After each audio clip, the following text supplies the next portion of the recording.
Welcome to the Author Alchemist podcast. I'm here to make your writing magic happen. I'm going to teach you how to use your superpowers to ignite, inspire, and encourage your creativity so that you can turn lead into gold. Join me, Kimber York, as I delve into the many mysteries of inspiration, motivation, and imagination. Here we are. We're at the 9th episode of the Author Alchemist podcast. Kimber York is here again today. That's me. And we're going to be talking today about writing manuals and writing guides. There are approximately, 1 or 2, maybe 3,000 or more books out there that will teach you how to write, teach you what to write, teach you what to write. There's just a lot of them out there. And I learned this early on. It's been true for a long time that there are writing guides out there for everything you might need. I remember being a kid and we would go to the Altamont Springs Mall in Altamont Springs, which is just a little bit north of Orlando. It was a typical 80s suburban mall, although I think it was probably built in the 70s. I don't know. We were there in the mid-80s. And we would go to I believe it was B. Dalton. May have been Walden's Books, but in fact, there may have been both of them in that mall at some point in time. Like way before the internet, of course, way before even big box stores for books. There were local booksellers and then there were the chains. And the chains could be found at the mall.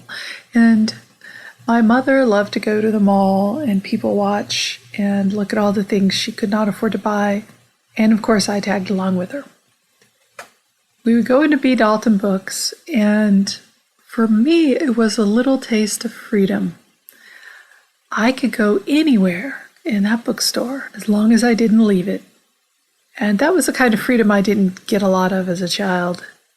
So while Mother would go haunt the diet books, the self-help books, or the fine literature, American literature, European literature, however they had a catalog back then, I would just kind of wander around. I usually ended up in the science fiction fantasy section, to no one's surprise at all.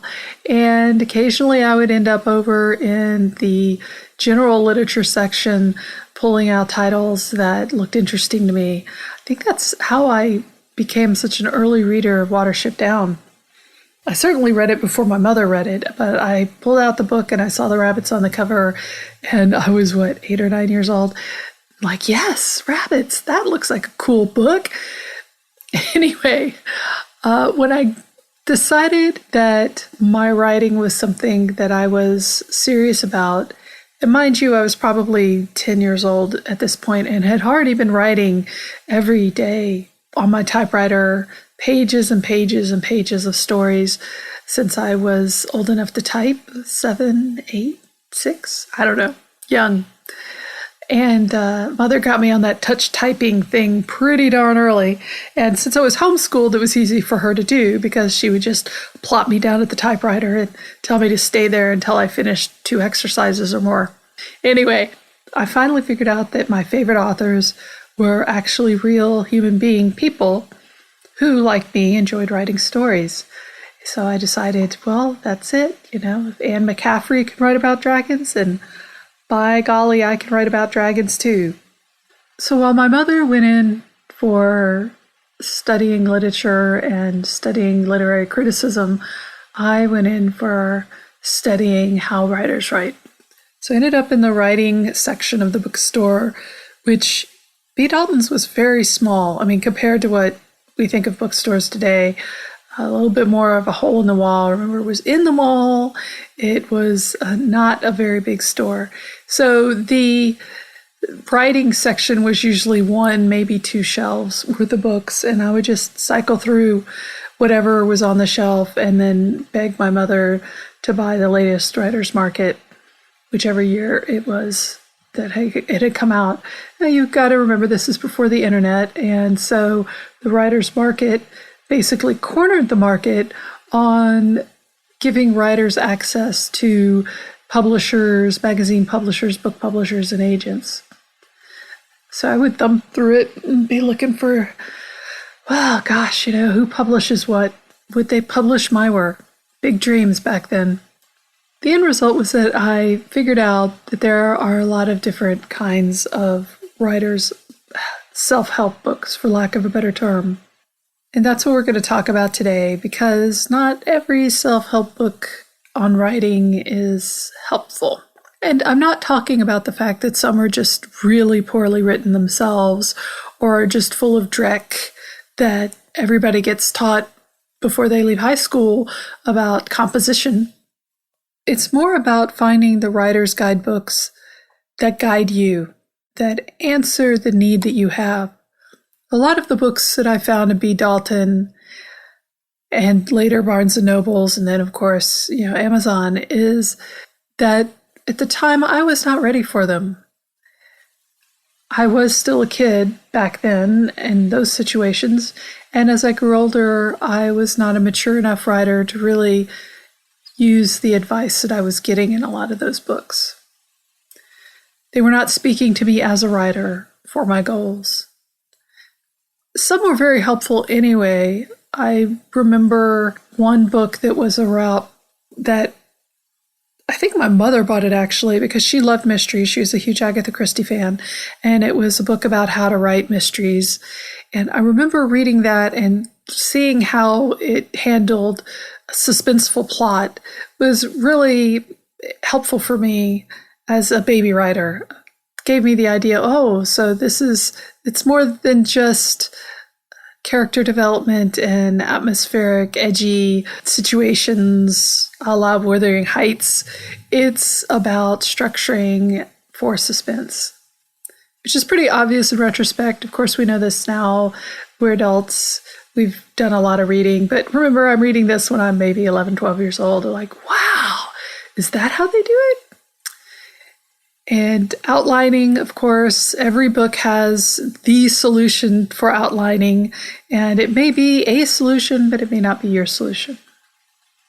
Every how to write guidebook or how to write a novel book, they have value, excluding the ones that are dreck, but they have value to somebody. And here is my blanket permission to you. No matter how popular a book is, no matter how many authors tell you that it is the guidebook on how to write a novel, it's okay for you to just not like it, to put it down and not reference it and go find something else. So let's step back a little bit and let's really decide how you find a good writing guidebook for you. And the first steps are pretty obvious, but I think it's the ones we kind of railroad over in our desire to get where we want to go. And that is decide what you need from a guide. There are different levels to that. There's inspirational guidance, and there's a lot of books like that out there. My favorite, of course, is Stephen King's On Writing. There's also Writing Down the Bones by Natalie Goldberg. Another very excellent book that's inspirational as well as a guide. There's books that are what I call creative mentorship books, and I think The Artist's Way is a really good example of that one. It's not just about inspiring you as a writer. It's about directing you to exercises and a perspective on your craft that encourages creativity and helps you expand your own vision of what you're trying to do with your writing. Then, of course, there's just general guidebooks. These books are about being a better writer. And, of course, the classic is Strunk and White, although it's a little dated and not always as correct as some people would like to think. I'll include a few links to some of these books and others that I'm not mentioning here because I don't have time or wherewithal. My brain only holds so much at a time here. You're lucky I'm focused as I am right now. Those are really good elements of just the technical aspects of being a better writer. Grammar, structure, plot, how to structure a 3-act plot, how to structure a 5-act plot, different types of plot arcs you could use, the elements of good character development, etc., etc., etc. And then finally, there are the specific guidebooks. And here's where we run into problems, because if you want to write a romance novel, you want to write a cozy mystery, or you want to write a short story, or you want to write a science fiction novel, it's really easy to do a search on Amazon or go to your local big box store and pick up a book that says how to write blank. And the fact is, you may not be ready for that.